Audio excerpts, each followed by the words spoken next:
Hi, Annie. Hi, Jack. Oh, I'm glad we're doing this. Me too. Hi to you all out there.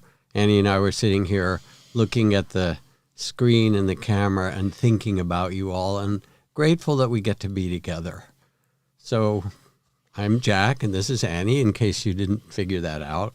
And I was asked by City Arts and Lectures if I would do a program, especially they were interested in how do we deal with this time and the ending of these 2 years or more of the pandemic and some of the dispirited, depressive qualities that people have had, or anxiety or things like that. How do we manage with everything that's going on in the world, and what actually allows us to live with a kind of beauty and well-being? And so we made our themes around that in whatever way we could to stay present and speak about compassion, love, community, and forgiveness. And with that, what do you know about love, my dear? What do you? Well, I wanted just to start by saying what you touched on, that it's been a very strange 2 years, and it's been a very strange 5 years. I'm not going to name names, but it's been a tricky time to try to be fully alive and human here on this funny blue marble. And when we were in shutdown, I really wanted someone to hand me a formula for being invigorated and curious instead of worried and shut down. And I wanted to be able to feel wonder and really being here instead of just closing up like a fiddlehead fern, because it was just so strange and difficult. And I wanted to be able to stay deeply connected to everything I love about life, which is you and my people and nature and the really real, which is what the ancient Greeks called God. But no one seemed to have a formula. And then we talked a lot, and it turned out we had this kind of battered old toolbox, and in it we had these tools, and they have seen us through. I remember you telling me 20 years ago I think it was 12 years ago when Sam had a baby when he was 19, and you said we are always held, and it doesn't always feel like that, and we can't always see what it is that's holding us, but we're always held. So we want to talk about, as you said, community, service, forgiveness, love. And so let's start with love, which is probably the most overused word ever. But we know of love that it's this affection and caring, and it's shelter, and it's a binding agent like eggs in a recipe. I teach my Sunday school kids what the Bible says, which is that God is love, and only love entirely, like our dogs have for us. It's just kind of a pathetic love. It's a pathetic feeling of affection. It's immersive. It's like the mom cat has for her kittens. The great Jesuit Henry Nouwen's teacher, who started Arch for the developmentally disabled, where Henry Nouwen lived for 20 years, said to love someone is to reveal their beauty to themselves. So I teach my kids that God is only these things, these caring, tender-hearted things, that God is in fact baffled by what isn't love, that God doesn't have the app for non-love, which, and God is a little better at this than I am. My love tends to be a little fraught and conditional, but the love of my closest people helps me to be my very truest self. It helps me feel safe in these times, in whatever chaos or weirdness life throws at me, and it helps me not get stuck in my personality and the curated persona, but instead I can move into the marigold of me that I am trying to bloom one day at a time. So, Jack, what do you know of love? Oh, a beautiful question. And especially for this time, but probably for all time, because it's actually the only game in town. When a baby's born, the first thing you do, you hold this baby and you love it. Mm-hmm. And when somebody dies at the end of life and you get to hold their hand and you get that extraordinary moment of being with them when their spirit departs their body. And all that there is love at that point. Mm-hmm. And it turns out that between those two, what else is there but love? That's the game. Now, I was going to say a couple of baby things. When I told you when Sam was 19 that he was going to be a father, you just picked me up and you drove me over to Comforts and you bought me 6 cupcakes, which were all they had left. And I very slowly ate the frosting off of all of them. And so sometimes love looks like frosting. Love might look like a tangerine that we share. It might be a physical object. And then also when I first started being at City Arts and Lectures, which is 30 years ago, Sydney Goldstein, the founder and our mentor in these evenings, used to babysit Sam and was just so excited to be with him instead of all these fancy intellectual types. So she'd be in the green room with Sam for years with Legos and food. Food looks like love a lot. And then the last time I was here with you, 4 years ago, Jax was a little boy, my grandson, and he and Sydney were still in the green room eating candy and cookies together and doing Legos, and that is what love looks like to me. Love is also a root system. You know, it's what we're learning about trees, that they're in communication underground, that we don't see it, but that they're all connected. There's not a tree with one root that is kind of greedy, gravelly, trying to get all the nutrients it can, all the sugar water it needs to grow, but that is communicating with the other roots, and that one root may be a little sick, and the other trees send some of their sugar water to that tree until it's strong again. So, you know, love is a root system, and my closest people speak tree. You speak tree. You and I can sit down and speak tree together. And also I think that love is the radio station that is always playing. I think we just are love. We're here for love. We're love in expression. There's an old story we tell my Sunday school kids, or I tell them, of a very scared little girl who can't fall asleep one night, and she keeps calling out for her mom, and her mom comes in and says, "You're here, God's here, Jesus is here, you're safe, I'm right next door, go to sleep." This goes on and on for 3 or 4 minutes, but I'll spare you. And finally, the girl calls out for her mom, "I'm so scared," and the mom comes in and says, "Honey, God is here with you, right here on the bed." And the little girl says, "I need someone with skin on." And so I think for God with skin on, with soft, warm skin and fur. Yeah, her and Mama. Yeah. So let's talk about it in another way. When I've done in the past, I've done wedding ceremonies for people. And one of the things that I do in the wedding ceremony, all kinds of beautiful rituals, and, you know, it's such a magic time, and I want people to pause and feel the circle of people who are beaming love to them. And then when I start to talk to the couple, I'll say, you know, one of the things that I need to know from you is related to the stickers that you see in used car lots.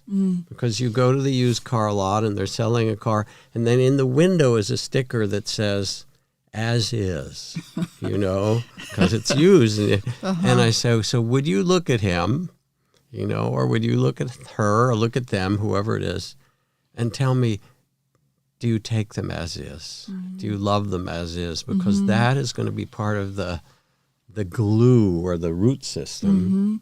And then I think about the fact that I spent a lot of time with my dear, beloved friend, teacher, colleague Ram Dass in the last years of his life. You were there a bit too, Annie. And as he grew older, there he was in a wheelchair, half paralyzed, aphasia, trouble speaking, a lot of infections and physical pain. And he became more and more loving. He said, "I'm not this body. You're not your body, by the way. You need to take care of it. It's a beautiful vehicle, but that's not who you are. You are a spirit born into this body." And then he would gaze, and as he got, you know, in the last years of his life, he would say, "I love everything. I love you, and I love you." And then you'd look at his altar, and there would be all these pictures of, you know, Mother Mary and Mother Teresa and his Guru Neem Karoli Baba and Krishna and Shiva and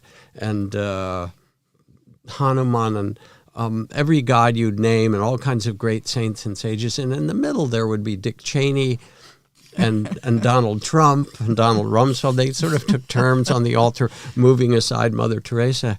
And he would look at you and say, I love them too. I love the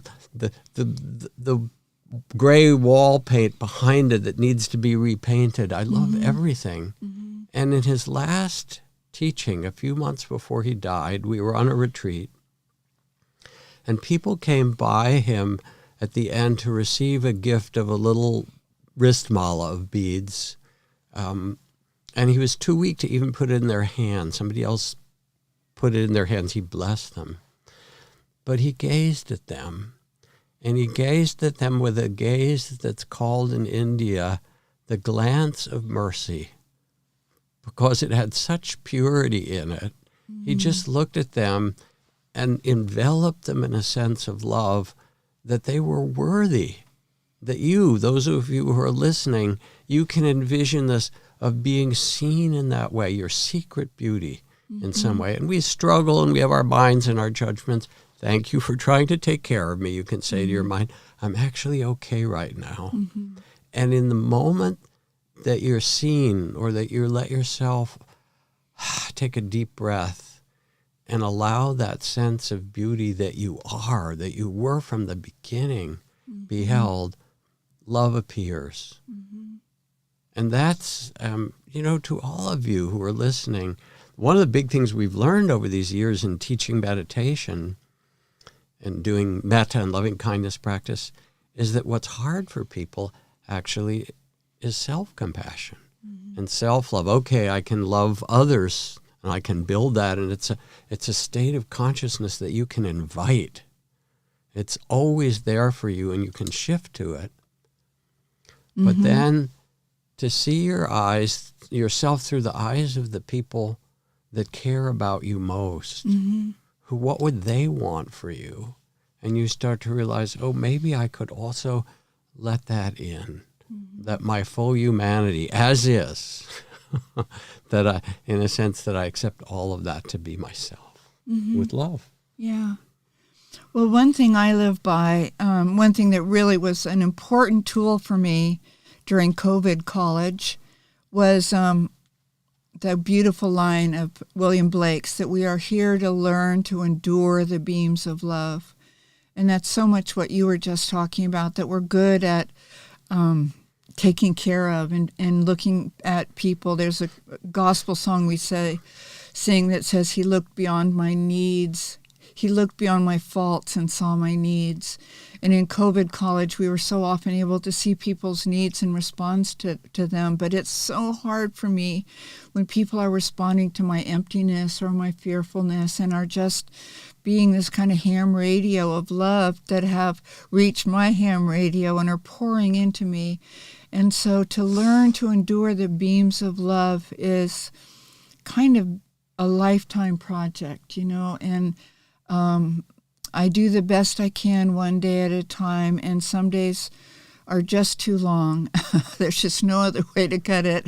And I feel kind of shut down and cringy. And then somebody tricks me, and the love warms me up, and I turn towards that love again like a sunflower.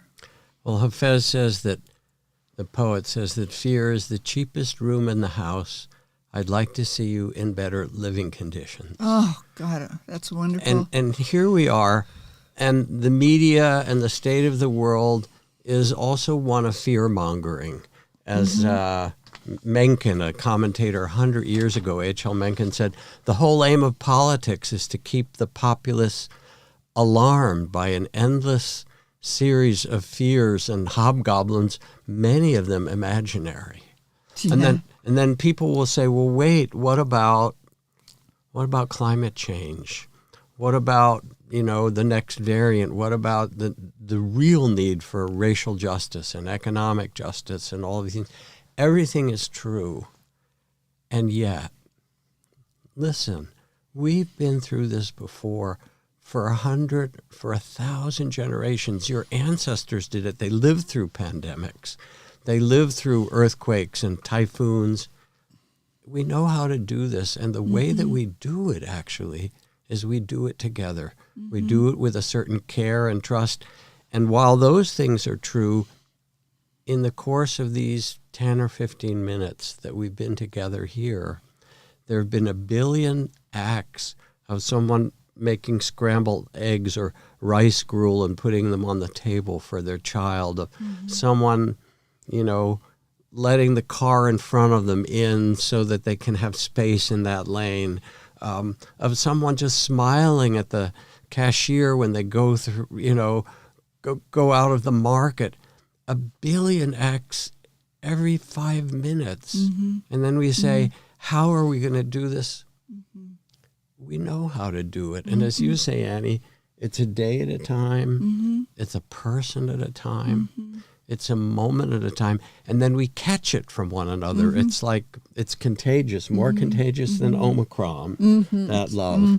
It's a beautiful contagion. It is. So love leads us to compassion, which is a very Buddhist-y sort of theme. And I would love if you could just riff on compassion for a moment.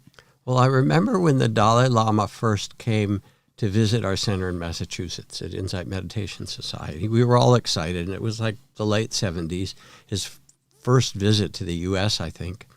And so a number of the staff and teachers were out on the portico and these steps in front of this big building waiting for him, and his car pulled up. And he walked up the steps and looked around at us. And at the back of this group of maybe 30 people was my dear, beloved friend Sharon Salzberg, and colleague. And she had fallen, sprained her ankle, so she was on crutches with her ankle all taped up. He looked at the group, and then he saw her. He immediately walked over there and said, "Oh, my dear, what happened to you?" And it was the most kind of absolutely simple and exquisite moment to say, all right, we're in this together. We've got this human body and this human incarnation, which isn't easy. We struggle in it. And he gazed around like the bodhisattva of compassion and said, oh, who can I bring my tenderness to? How can I hold this? That's when love sees the difficulty, the struggle of another in some way, the heart turns to compassion. It's called the quivering of the heart. And when it does happen, all of a sudden, things that didn't seem possible change. And I think of my dear friend, Mahagosananda, who was this Cambodian Gandhi and nominated for the Nobel Peace Prize. And his family was killed, his village was burned. And he, for 15 years, he led people on foot back to their villages. He said, you can't ride a bus. You can't, get in the back of a pickup. You have to reclaim your land with your heart. And in the front of the line, he would ring this bell, and he'd chant, hatred never ends by hatred, but by love alone is healed. This is the ancient and eternal law. And after all that had happened to him, he just looked with the eyes of compassion and said, we're in this together. What world do we want to create now? And you could feel it was like the slipstream. You were behind him, and everyone was chanting. And I kind of want us to do that now and go through the streets, and instead of blocking the bridges for other reasons, let us say, let's go and, let ourselves follow. Hatred never ends by hatred, but by love alone is healed. So that compassion and love, somehow they come together in that beautiful way. A few weeks ago, I texted you because I was feeling unlove, of which God does not have an app, but I do. And I was just having feelings that were so miserable, and I asked you to help me with those. And you wrote something. I wanted to read it here because I really loved it. You wrote, feelings are just feelings. Thoughts are just thoughts. They arise on their own due to certain conditions. Suffering arises when we attach to the feelings. If someone does something awful to us, defames us, steals from us, blames us, hurts those we care for, the more we take this personally, the more we will suffer. If we see it all with compassion, we will see people's ignorance and grasping, their fear and pain and attachment without it sticking to us. However, because we are, so human, We may also feel hurt for a time, but we can hold this hurt too with compassion, rather than believing it or taking it too personally. Laugh at the drama and not suffer much. Of course, sometimes it's necessary to protect ourselves too. Gradually, they say, we can see praise and blame, gain and loss, joy and sorrow arise with loving awareness, and rest in a compassionate and wise heart.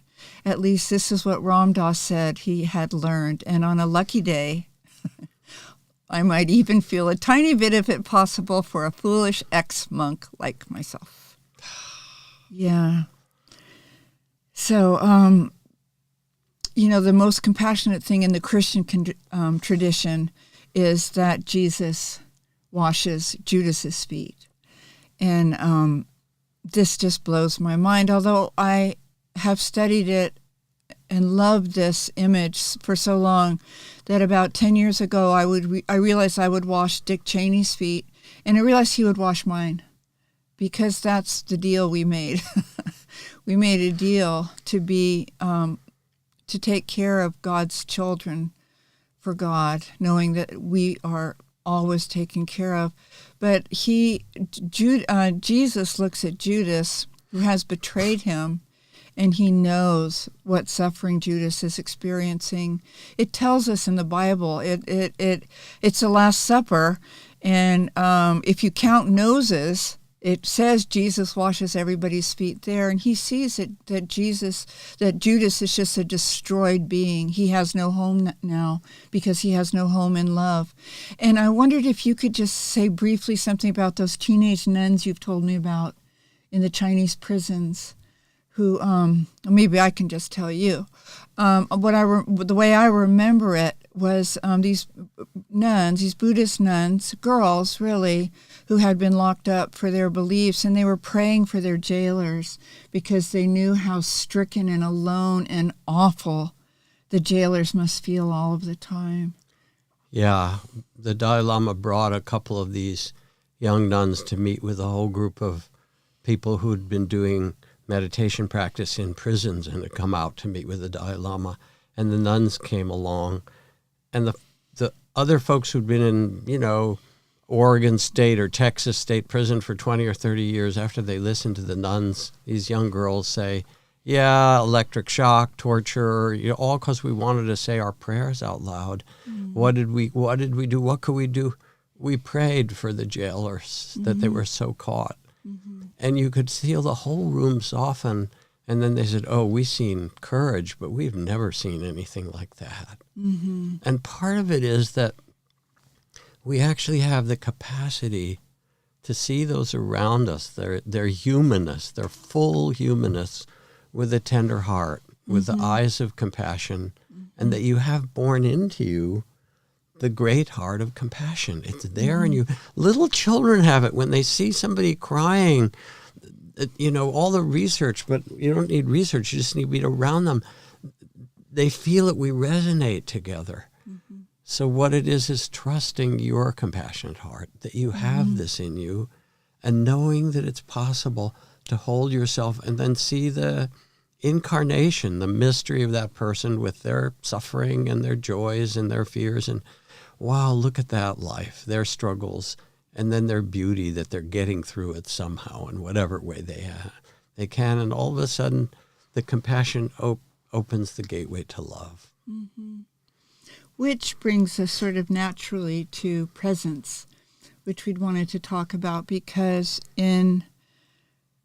we don't have a shot at that, at moving into compassion and doing the sacrament of ploppage down into the very heart of divine, compassionate love without the presence. If we're tripping it. I heard a preacher in the East Bay in Oakland say once, the 23rd Psalm, the Lord is my shepherd, I shall not want. But she said, the Lord is my shepherd, I shall not trip. And it's hard to find your own heart and anyone else's heart when you're tripping. And so presence is really kind of It's not really, we don't really deal with it in Christianity. You have to really do it. Sure you do. I'm kidding. But I love what Thich Nhat Hanh said, that our appointment with life is the present, and yet it's very hard for some of us.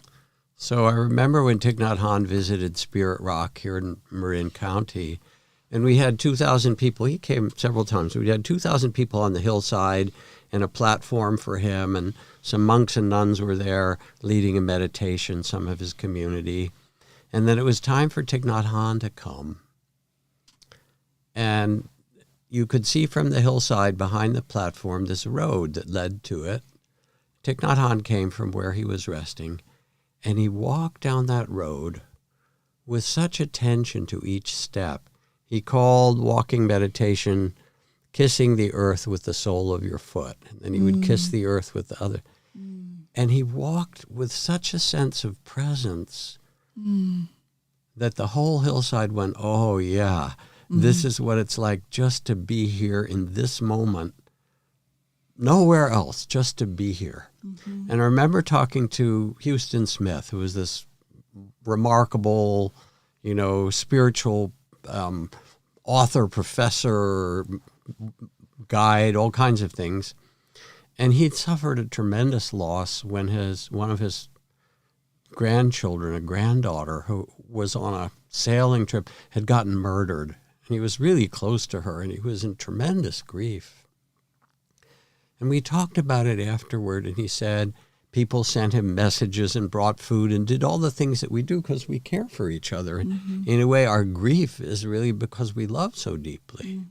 He said the thing that was most helpful was that down the street where he lived was a 18 or 19-year-old young Native American man. He said, and he used to come over most every day and take a seat next to me and not say anything. Just sit. And he said somehow the quality of his presence, of just being there as Houston went through everything, just to have that loving witness, that heart. A lot of the time, it's not like we have to fix anybody. And often we don't have to fix ourselves, thank you, maybe most of the time. But we can be present. And in that presence, it's a gift. It's a gift to allow that, the communion of the tree roots. We have it. We have it even as you gaze at Annie and me. We have it all the time with one another.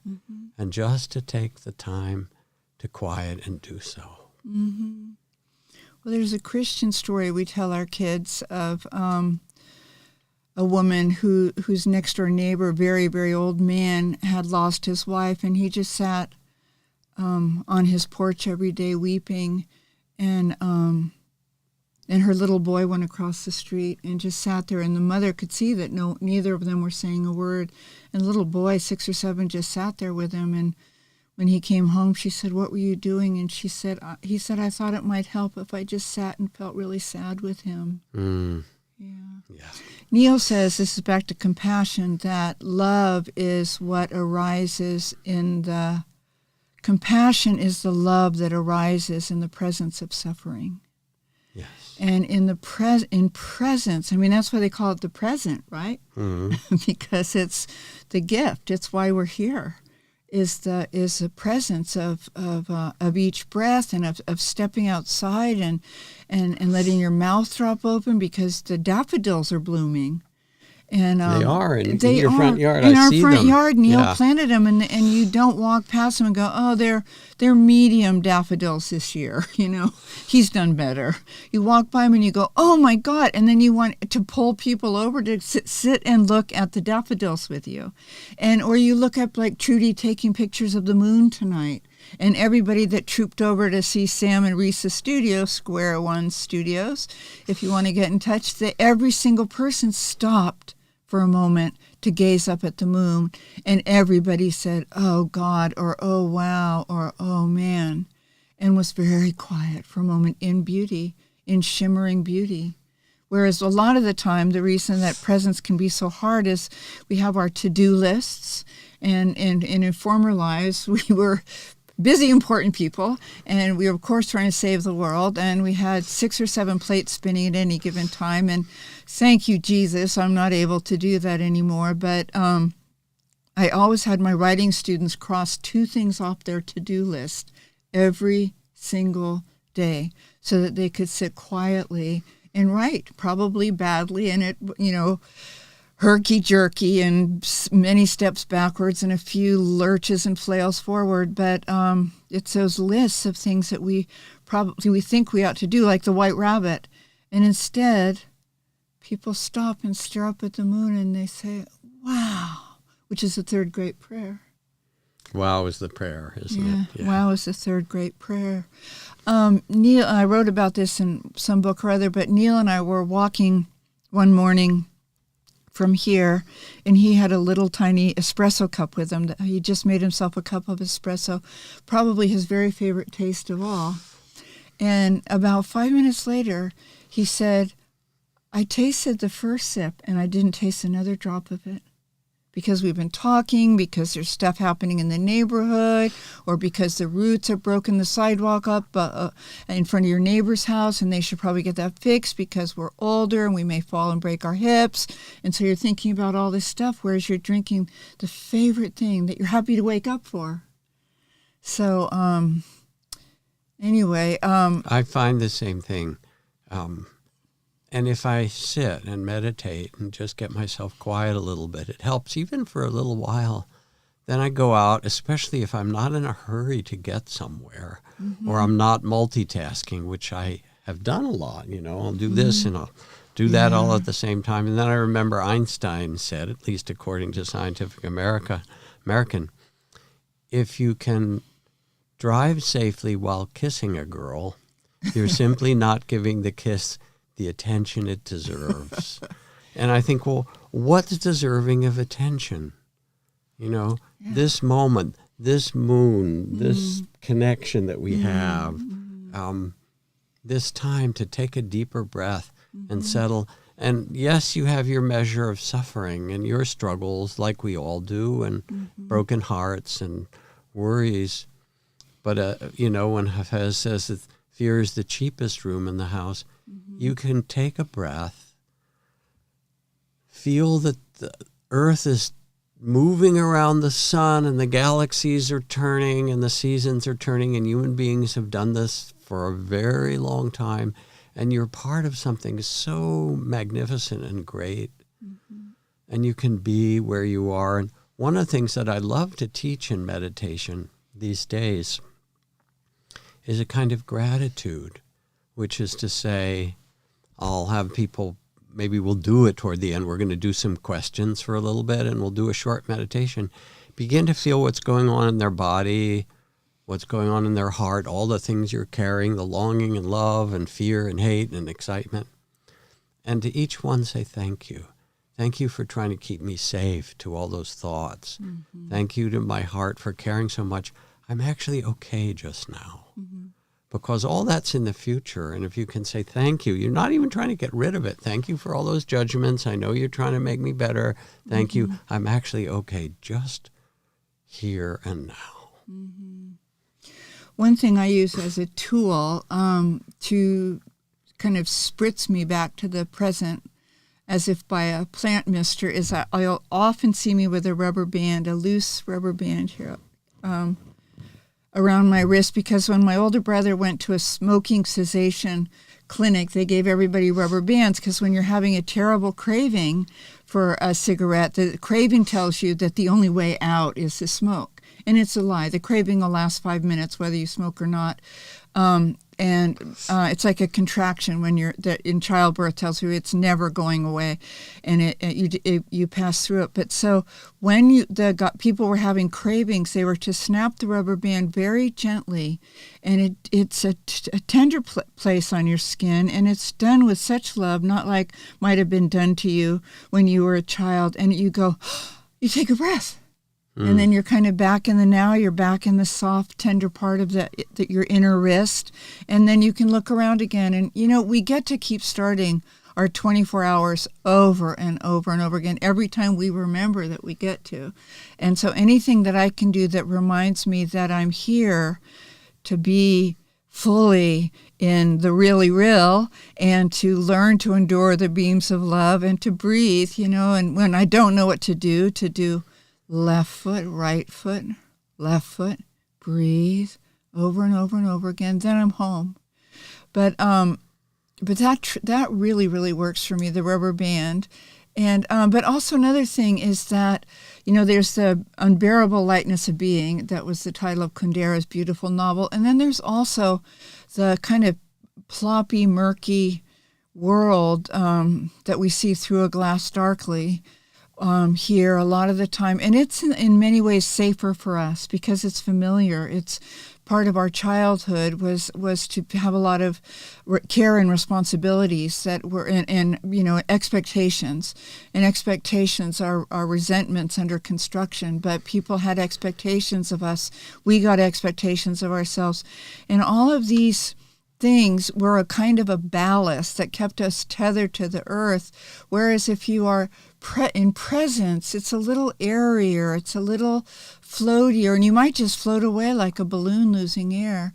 And I think that to some degree, I trip and obsess to have the illusion of control, that if I'm thinking of if I can do ways to improve my life or myself or you, my favorite subject, you or whatever innocent bystander I can get to, it gives me a sense of control and it makes me feel safer because I have a project. And Neil reminds me constantly that the world is always organizing itself for my benefit all the time, but I forget that and I start trying to organize and fix and rescue and manage, and it never works. My help is really not helpful.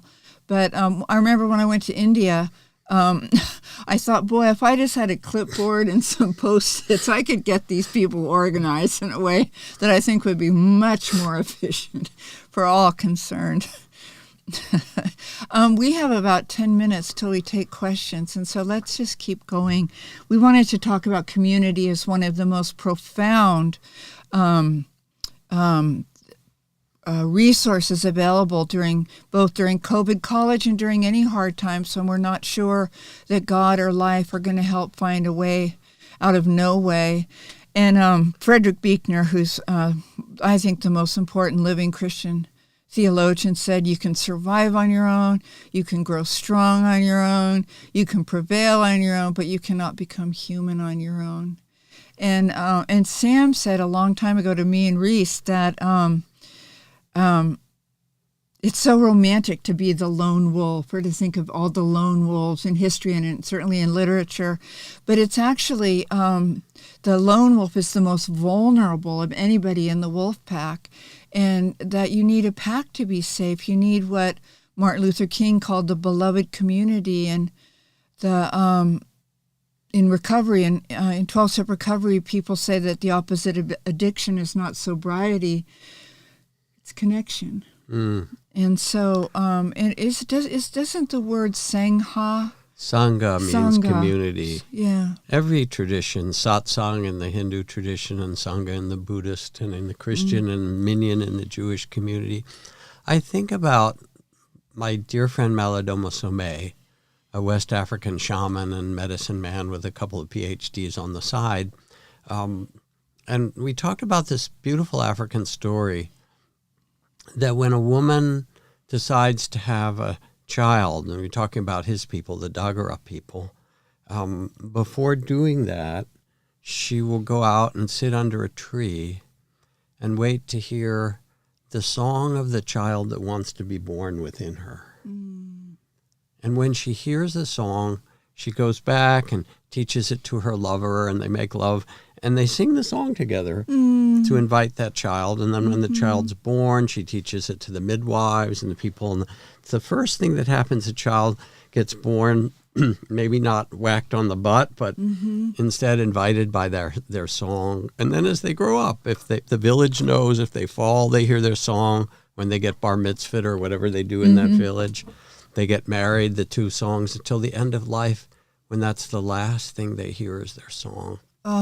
And I heard this story And I thought, oh, I want to live in that kind of culture where we're known by our songs. Mm-hmm.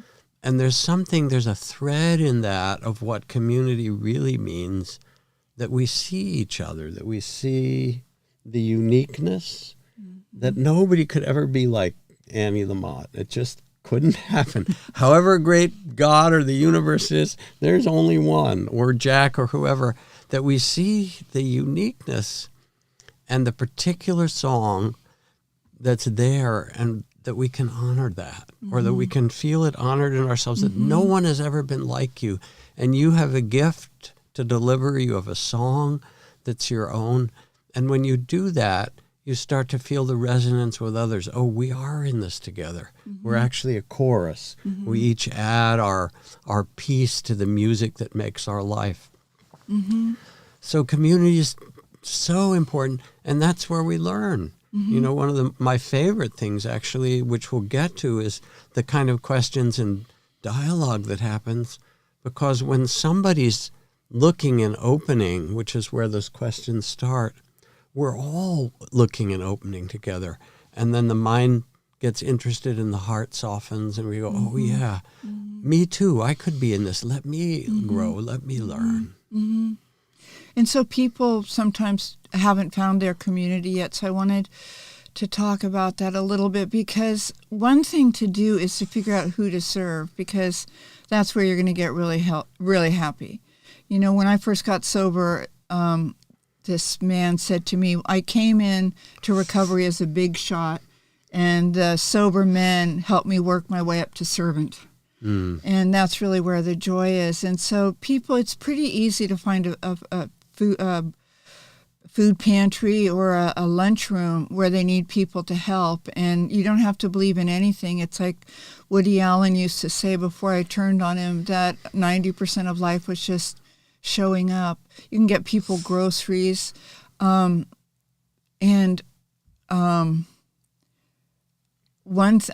way that you enter into a community is, first of all, you decide to, you intend to. Maybe you go to Spirit Rock, maybe you go to the community meditation there, maybe you come to St. Andrew, maybe you come to the Tai Chi that the older people do in most parks most mornings. And what you do, you say hello. You know, a lot of things just start with hello. Hello. Say hello. And maybe somebody offers you a glass of water. So you say, thank you. You say hello and thank you. And you drink the water, and then you look back at the person who gave you the water, and you say, could you tell me a little bit about what you all are up to here and what you're about? And it's so profound. We worry. I think that if we become part of a community, we'll blend too much, we'll disappear a little and get equalized. So after a lifetime of having been known to be really exceptional at this, you're one of, you're a molecule in the body of God, and you're not so special, and you may feel very shy, and you're milling around, and you feel a little bit vulnerable. But instead of being lost. Sounds like middle school dating in a dance. I know, 7th grade. But you say hello, and you mill, and you feel shy, and you feel vulnerable, because in vulnerability is where our strength lies. But I can promise you, and I know Jack would make the same promise, is that people will say, whether it's the Tai Chi on the lawn or the meditation group or whatever, they'll say, we're glad to see you, please come back. And then you'll think, well, they're just they're crazy people. I don't have time for this anyway. And or you think there's a cult and there's some sort of catch, or they want your money, and they say, we're glad to see you. Please come back. And then you start to think about, well, I actually have work. I'm on a deadline. And they say, we're so glad to see you. Please come back. And then if you do keep coming back 3 or 4 times, and you have the gift of desperation, which is a great acronym for God, you see that someone who is clearly there, you see someone else.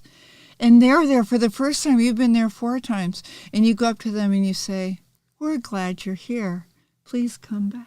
And that is the chain of community. And in coming back, you enter a new universe, a bigger universe, where you get to do a kind of nautilus of the soul as you learn to accept other people, which leads to, of course, the miracle that more and more we begin to accept ourselves. So you're really talking about stepping out of a sense of isolation, which has happened all the more during the pandemic for people and so forth. Mm-hmm. And being vulnerable, being willing to say, all right, even so, let me try to connect. Let me find a way. Maybe there's a part of the world that I can reach and touch and mend or make a difference to. Not for them even, but just for your own heart to say, oh yeah, this was a day that I also added that I did that piece. And it turns out that we have different dimensions of consciousness as if there were different channels. Mm-hmm. And we can stay in the worried channel or what's going to happen to the world channel, but we also can direct our attention and our consciousness to a place of gratitude Mm-hmm. and well-being and love, and that invites this connection. Mm-hmm. I know I like to do my metta loving kindness practice, and sometimes when I used to fly on a plane, remember those days prior, anyway, I'd be there reading my book or, looking at a magazine or something, kind of as we are in my own little world, and feeling separate. And then I'd look up and down the aisle, and I'd do a little of the practice of loving kindness. And I'd look over there and I'd see, oh, may that old grandfather who's sitting there with his grandson in the seat next to him, may they be happy and safe and well. Mm-hmm. Then I'd see that, young, pierced and tattooed teenage girl over there. May she be happy and protected. She's somebody's daughter, somebody's beloved. May she be well. And then I'd see this other person, and I'd kind of go look around, not looking too weird. I mean, I look weird enough without kind of, exaggerating it, not saying it out, but just wishing well. It would take me about 3 minutes. And then all of a sudden I felt like, I know these people. They're part of, and the plane would bounce and everybody would hold on. And I go, okay, metta, we're all in it together. Let's hold this in love. And then when we land, everybody get their bag down, and I could say, I wanted to say bye. I love you all. Nice to see you. Have a good, whatever you're going to. This is possible for you, for me, that we have this channel of connection that invites us, and all that it asks is that we take a breath and pause and then begin to deliberately practice the quality of loving kindness and care. Mm-hmm. And then I was wondering if you brought that wonderful thing that Scoop Nisker wrote during the 2016 election. Do you? Because that's the big community. Yes, and this is like, here we are in the political times, and we know it. And this was for the last election from Scoop Nisker. He said, vote for the birds, the bugs, the reptiles, the rabbits, the trees, the grasses, the bison, the salmon.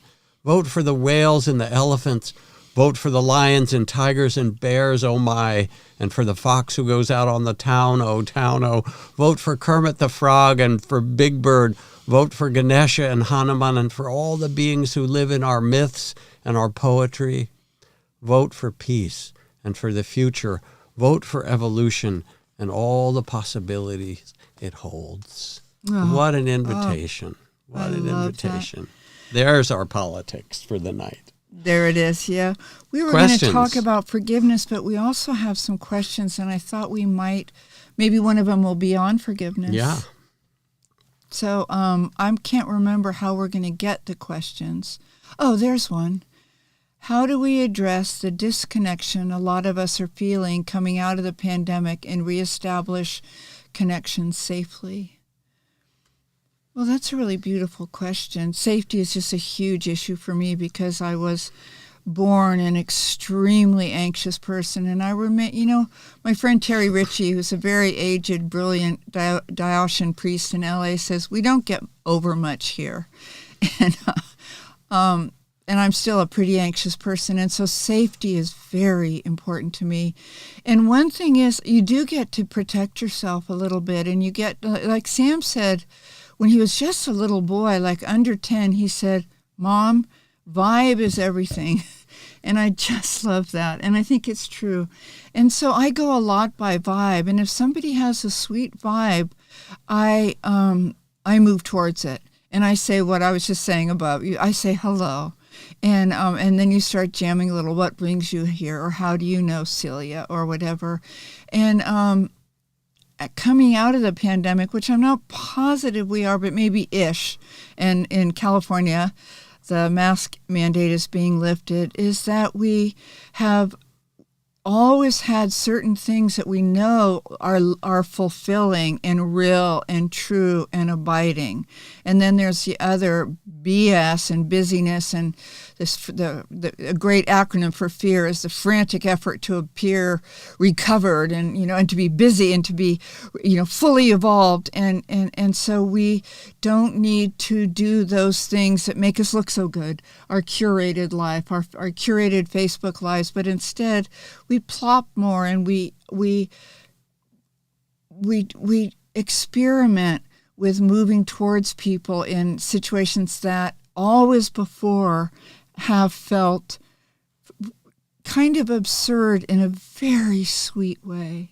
And so I moved towards what always worked before and what, against all odds, is probably going to keep working now. And I just add a little piece that's beautiful, Annie, that the feeling of disconnection itself is an invitation to compassion. Mm-hmm. That here you are and you feel disconnected or you feel lonely, and those are experiences that are all too human for us. Mm-hmm. And then we try to get rid of it or blame ourselves or judge or whatever. Mm-hmm. What if you wrap your arms around as if you knew some child, some little boy or little girl who was lonely or who felt, disconnected? What would you do? You'd put your arm around them, say, here we are together. And you can actually do that in yourself. You can bring your compassion and say, yes, this is part of the human experience, but it's not the reality. In fact, you hold it with tenderness, and then you realize, as Anne says, like the pseudopod, you can kind of stick your little pod out and see if there's anybody else, and open yourself to try to play with others and make it playful, not serious, not try to fix it, but just, is there anybody out there to play? And you'll find them. They will be. You'll find them. You want to read it? Question. You two have been friends for so many years. What is a favorite thing you've learned from one another? What's the most valuable thing you take from each other's religion? I'll start with that.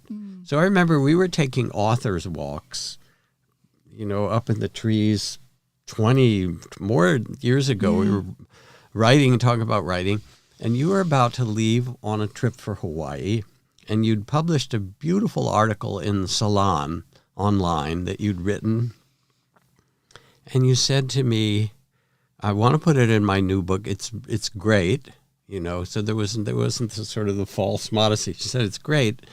It's 2,600 words. When I get back, it's going to be half as long.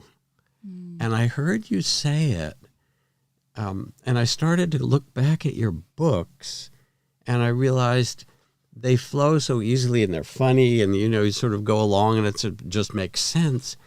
And then I saw how much care you had actually given as a writer, because you teach writing too, how you'd taken something that was your creative act and brought not only that kind of delicious openness you have, but you brought it together with your care. And I learned something from that about how to write in a way, and how to pare things away and make them simple. And then the other thing that I learned from each other's religion, I just feel the playfulness of your faith. Not only do you have faith in Jesus and faith in God, and and through your recovery, but you do it with a big heart and humor and delight, and that's the kind of religion I like. You've got it, baby. Well, I'll tell you a short joke that I think is what we've both gotten from each other's experiences of being on a path, a spiritual path, is that Jesus is near the gate, the holy gates one day, and it's just packed. And he says, Peter, what's going on? Like, don't we have any standards anymore? And Peter says, you know what, your mother's in the kitchen. She's opened the windows. She's letting just anybody in. And I think both of us have had so much focus and been so influenced by the people that are just letting anybody in, and just knowing that that's where the action is. Like I would tell my Sunday school kids, if you want to be with Jesus, go be with the most rejected people you can find today. Go be with the homeless. Go be with the street people who are maybe having tiny hygiene issues. So everybody else is cutting a wide swath around them, and you go up to them and you look at them and you say, hi. How are you doing? We had a ministry of water and granola bars when we were meeting, and we'd each have 5 granola bars to distribute to the homeless. Sam, for a long time, when he was smoking, which he hasn't for years, but he would give water and a cigarette, a dollar and a cigarette to people standing at intersections. I mean, I have so many things you've given me over the years, all the a trillion Buddhas and the ring, the brass bowl ring that you gave us at our wedding. So I just think of you all the time, and I think of you and me and my dogs on the trail, and I remember how my dog Sadie just quivered in your presence. We'd pick you up and to go up for a hike, and she would just start to quiver, and it was just because she like grokked you, you know. You were a ham radio station operator for her, and you two connected in that way. And so I constantly am foisting A Path of Heart. Is that what it's called? Did you write a book called A Path of Heart? I did write a book called A Path of Heart, as a matter of fact. I have foisted so many books on people that you've written, because what they're going to say is, you are just a beautiful, precious person, and however you are is just fine by me. Let's just sit together and breathe. Thank you for that gorgeous question and that gorgeous answer. So here's one. I have recently lost my beloved dog. I keep forgetting she is no longer here, and when I remember, I grieve and feel such sadness. I wonder if you could speak out about loss and grief. The grief you feel is equal to the love you had. So that's the first thing. The depth of the grief is because you loved so deeply, and that alone is worth honoring. And as you can see, dear one, grief comes in waves. You know, you grieve, and then you're in the market, you know, and you have to figure out, like, which kind of soap you're going to buy. Is it going to be Tide, or will it be a Eco whatever or something? And all of a sudden you forget to grieve, and you realize it's gone, and then you put it in your cart, and your heart speaks up and says, no, there's this loss, and a new wave of grief comes. Mm-hmm. And that's just because you've loved so deeply. So that's the first thing. And then you say, my beloved dog, I keep forgetting she's no longer here. As you know, most of you, Zen Master Thich Nhat Hanh, who we all loved a great deal and was so kind of refreshing in his presence and simplicity and care, he died, or he passed away, whatever language you want, just recently in the last couple months. But he wrote and talked about it before he died, and he says, if people tell you I died, it's not true. I never died. He said, just like a cloud drops raindrops and turns into snowflakes, and they enter the river and they enter the ocean again, the sun heats up the ocean and a new cloud comes. He said, how could I ever die? I am a part of life. I am a part of you. Everything that you do has me in it, and everything I do has you in it. I am with you. And so when you remember your dog, there's the grief and the loss, because it was so special. And at the same time, he or she it is, I see, she actually is still with you, and wherever she is, she's probably wagging her tail saying, yeah, I'm with you in spirit. Mm-hmm. That's true. And in my experience, grief is a lazy Susan. And I wrote about that in Traveling Mercies after my best friend died, that it spins. And one day, and for quite a while, it's very acute, and it's hard to breathe or to find your center. And then it spins again, and you're in kind of shut down. You're numb. And that actually feels really good briefly, but numb never feels good for very long because it starts to argue a wasted life. And then it spins again, and you're just in the joy of your memories of them, and in the gratitude that they had such a good passing, that they were free of pain, and they were tended to so beautifully. And then it spins again, and it just feels that it was an unbearable loss and that you'll never get over it. And in a funny way, like my dog, Ladybird, passed a few months ago too, and it just felt like an anvil had dropped on me, and I cried and cried and cried and cried. And then I felt so sad, and the silence was so terrible because I was used to her clickety-clackety nails on the hardwood floor and her old lady snoring on the floor next to me when she slept. And then little by little, it was like life started to pull me back to my feet, and I started to feel less bitter about other people who had live dogs, and I wanted to pet their live dogs because I love dogs so much. And so then little by little, Neil and I started to be ready to kind of audition, or kind of just be available to say to the universe, could you please look through your Rolodex and find a really wonderful dog for us? And now we have a darling border collie with Great Pyrenees mixed in, named Mukti, which is Hindi for compassion. But it took a lot of grieving. When Sam was a boy, at every step of the way, when our animals would die, I would commit to not getting a new one so that I wouldn't just get him to feel better about everything right away. I think grieving is how we grow, and grieving is a crucible, but a lot of stuff that really was never true to begin with gets burnt off in the process. And the one last thing I want to add to that is that the culture tells you certain things about grief that are just not true, that there's a grid.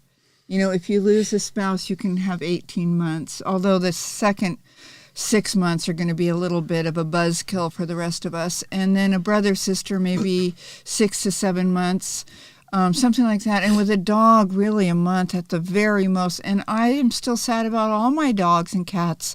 And so it's really important to feel as terrible as you need to for as long as you need to. It's exactly where you need to be. But I think you'll experience it as a lazy Susan, and that the acuity does pass. It's not the new you. Question: how can we live daily with injustice and still look out at the world with love? Oh, boy. Well, Martin Luther King said, don't let them get you to hate them. And I wrote a whole piece about that a couple books ago. Don't let them get you to hate them, because then you're doomed. Because then you can't be in your center anymore, and you can't be in the truth of your spiritual identity, which is that you are love. You're here for love, to love, and to be loved, to give your love. You're here as love in expression. And if you're in hate and contempt, which I have been in a lot, and I was a few years ago, again, I'm not going to name names. But what happened in recovery, people say the willingness comes from the pain, and I really believe that. And the willingness to look at my hate and contempt and judgment and my self-righteous victimization, the pain got to be too much. It was Anais Nin saying that the pain of staying in that tight little bud finally got to her, and she chose to begin the process of blooming, which is often uncomfortable. And so I did the work on my own hate. You know, I've heard if you've got a problem, go look in the mirror. And I got in touch with my inner Donald Trump, and I got in touch with my narcissist and the bombastic person who is convinced that she is right. I know you Buddhist types like to say, would you rather be right or would you rather be happy? And would rather... You'd rather be right. I just kind of am right. If my ideas were wrong, I believe I would have different ideas. But so I got to look at my own craziness, and then I got to ask God, could you enter this mess and just be with me in it? And the thing with God, because God doesn't have an app for not love, is that God loves me then, but I think grieves for me too. It is like that the cheapest, worst room in the house. And so I think God loves me in my contempt or my rejection of certain people because of their political values or their whatever.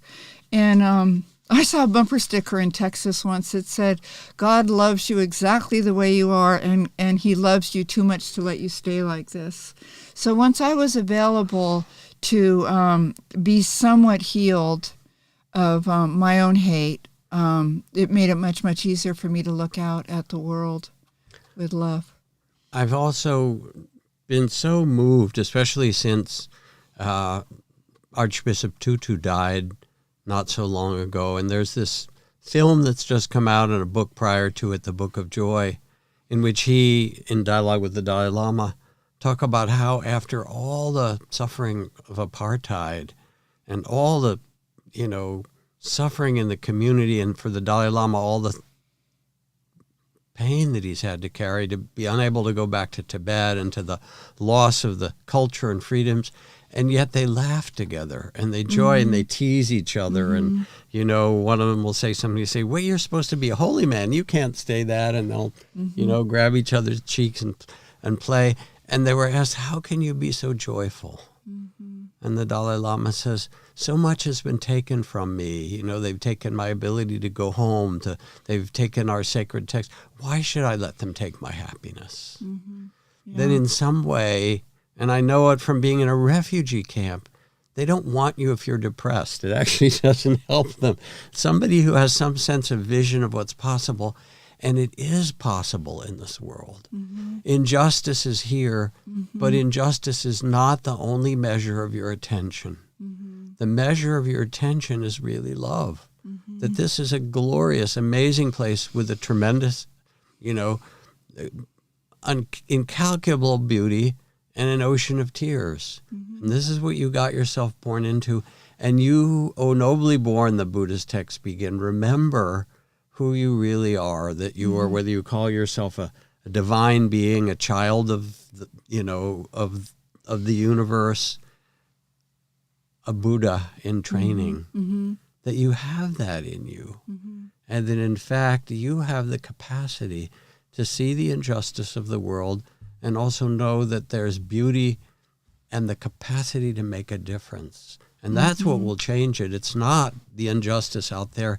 It's that you can feel enabled and empowered to see it with compassion and care, and then also reach your hand out so that you are a healer of misery or a messenger of wonder or an architect of peace, as Diane Ackerman would say. Make something beautiful in this world, and that will change it. And then Mother Teresa said to the new recruits who came to Calcutta to work in the gutter, she said, find the joy here or go home. Yeah. We have one more question, and then you were going to do a 3-minute meditation, and I was going to close with a beautiful Islamic poem I found. But the last question is, what gives you hope?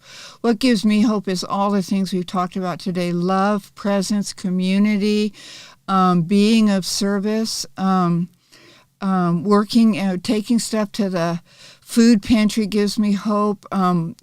This guy that God helped Bill Wilson get A off the ground said, sometimes I think that heaven is just a new pair of glasses. And if I take off the hopeless glasses and I put on the hope glasses, Emily Dickinson said, goodness causes hope to reveal itself. And so I put on the glasses where I look for goodness, and I look for I bring the goodness. If I don't see much, I bring it, so then it's there. Yeah, I take hope in the simplest ways. Look out at the grass growing through the cracks in the sidewalk. Yeah. Life wants to renew itself. Today, there were, I don't know how many million babies were born on this planet today, and they're born with the child of the Spirit in them. Life is renewing itself, and it's what we are, and it's completely trustworthy. that we're going to do amazing things and difficult things, and we'll mess up and screw up, and we'll also triumph, as Helen Keller said, that yes, there is suffering, and there's the overcoming of it, all of this. So let's do a little meditation together for 3 minutes, if you would, and if you're driving, don't close your eyes, please, but just to tune in and take a couple of long breaths to settle yourself here in the present. Let the shoulders relax and let your body be more at ease, resting on this beautiful earth wherever you're seated. And then bring a loving awareness to your own body and to all that it's been carrying, all that's been on your shoulders and all that you've had to go through. And your body will have areas of tightness and tension and struggle, and also areas of aliveness and joy. And you feel this whole mysterious body that's been given to you with kindness and loving awareness. And then say to your body, I feel all that's in you. Thank you for carrying so much. Thank you. Just a compassion for this body. Thank you. I'm okay just now. Thank you for caring so much. You can relax. I'm okay just here. And now bring your attention to your heart and all the things that it's been carrying, disappointments and loneliness and fears, all of those things in anger and frustration. But it also carries longing and creativity and love and so many different emotions. And feel all that your heart has carried, the tears, the ocean of tears and the grief, and the lightness and gift and humor. And you feel it all. And then with loving awareness, as you feel all of that, you say to your heart, thank you. Thank you for carrying so much. You hold it, you wrap it in compassion. Such a good heart, thank you. Thank you for caring so much and for caring for me. I'm okay now. You can rest. You can relax. I'm okay just where I am in the present. And finally, bring your attention to your mind. All those thoughts, plans and memories and figuring things out and ideas and responses and creativity and difficulty and all the stories it tells in the images and pictures and words. Busy, and you feel all the energy of that wheel of the mind. And you hold it with compassion. It's really trying to help you. And you say, thank you, dear mind. Thank you for trying to keep me safe, which it's doing over time. Thank you for trying to keep me safe. I'm okay just now. Hold it with compassion. I'm actually okay. You can relax. I'm okay just where I am, just now. And as the mind relaxes and the heart is easier and the body rests when you say, I'm okay just now in the present, with that gratitude, finally let yourself feel the space of loving awareness, which is who you are. You are awareness inhabiting this body, awareness and love. And rest in this, which is your true home. And you have a poem, Annie. So beautiful. This is by a young Iranian poem named Kaveh Akbar called How Prayer Works. Tucked away in our tiny bedroom, so near each other, the edge of my prayer rug covered the edge of his, my brother and I prayed. We were 18 and 11 maybe, or 19 and 12. He was back from college where he built his own computer and girls kissed him on the mouth. I was barely anything, just wanted to be left alone to read and watch The Simpsons. We prayed together as we had done thousands of times, rushing ablutions over the sink, laying our, I don't know how to say that word, janamazes out toward the window, facing the elm, which one summer held an actual crow's nest full of baby crows, fuzzy black-beaked fruit. They were miracles we did not think to treasure. My brother and I hurried through sloppy postures of praise, quiet as the light pooling around us. The room was so small, the twin bed took up nearly all of it, and as my brother, tall and endless, moved to kneel, his foot caught the coiled brass doorstop, which issued forth a loud "brong." The noise crashed around the room like a long, wet bullet shredding through porcelain. My brother bit back a smirk, and I tried to stifle a snort, but solemnity ignored our pleas. We erupted, laughter quaking out our faces, into our bodies, and through the floor. We were hopeless, laughing at our laughing, our glee an infinite rope fraying off in every direction. It is not that we forgot God or the martyrs or the prophet's holy word. Quite the opposite, in fact. We were boys built to love what was in front of our faces.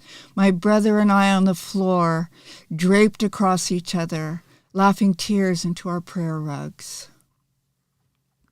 So thank you, everybody, for being here, and thank you, City Arts and Lectures, Holly and Kate, and thank you, Jack. Thank you, Annie. You. I love you too, dear. So great.